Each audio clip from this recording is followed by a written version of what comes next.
പുതിയ സ്ഥലത്തേക്കോ സാഹചര്യത്തിലേക്കോ പോകേണ്ടി വരുമ്പോൾ പരിചയമുള്ളവർ അവിടെ ഉണ്ടോ എന്ന് അന്വേഷിക്കാറുണ്ട്.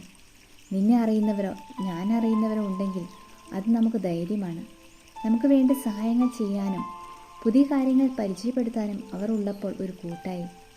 എവിടെയായിരുന്നാലും എന്നെ അറിയുന്നവരുണ്ട്, മനസ്സിലാക്കുന്നവരുണ്ട് എന്ന് ഉറപ്പുണ്ടെങ്കിൽ ജീവിതം സന്തോഷമാകും. ഇന്ന് പലപ്പോഴും നഷ്ടമാകുന്നത് ഈ ഉറപ്പാണ്. ശരിയാണ്, എപ്പോഴും ഒരാളെ പൂർണ്ണമായി ഉൾക്കൊള്ളാനും മനസ്സിലാക്കാനും കൂടെയുള്ളവർക്ക് കഴിയാറില്ല.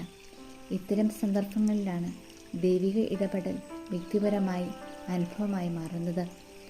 ഭൂമിയിൽ ജനിക്കുന്നതിന് ശേഷം മാത്രമാണ് മനുഷ്യൻ നമ്മെ അറിയുന്നത്. എന്നാൽ അമ്മയുടെ ഉദരത്തിൽ ഉരുവാകുന്നതിന് മുമ്പേ നമ്മെ അറിഞ്ഞൊരു ദൈവമുണ്ട്. അവൻ തന്നെയാണ് നമ്മെ സൃഷ്ടിച്ചത്.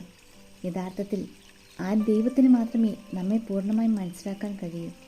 നമ്മുടെ ഓരോ വിഷമങ്ങളിലും അവൻ നമ്മോട് പറയുന്നുണ്ട്, ഭയപ്പെടേണ്ട, ഞാൻ നിന്നെ രക്ഷിച്ചിരിക്കുന്നു, നിന്നെ പേര് ചൊല്ലി വിളിച്ചിരിക്കുന്നു, നീ എൻ്റേതാണ്. അറിയുന്നവർ മാത്രമേ പേര് ചൊല്ലി വിളിക്കാറുള്ളൂ. സ്നേഹിക്കുന്നവർ മാത്രമേ സ്വന്തമാക്കാറുള്ളൂ. നമ്മെ ഓരോരുത്തരെയും അറിഞ്ഞ് സ്നേഹിച്ച് സ്വന്തമാക്കിയ ദൈവം നമ്മെ പേര് ചൊല്ലി വിളിക്കുന്നുണ്ട്. ആ വിളി കേൾക്കണമെങ്കിൽ നമ്മുടെ ഹൃദയങ്ങൾ ശാന്തമാകണം.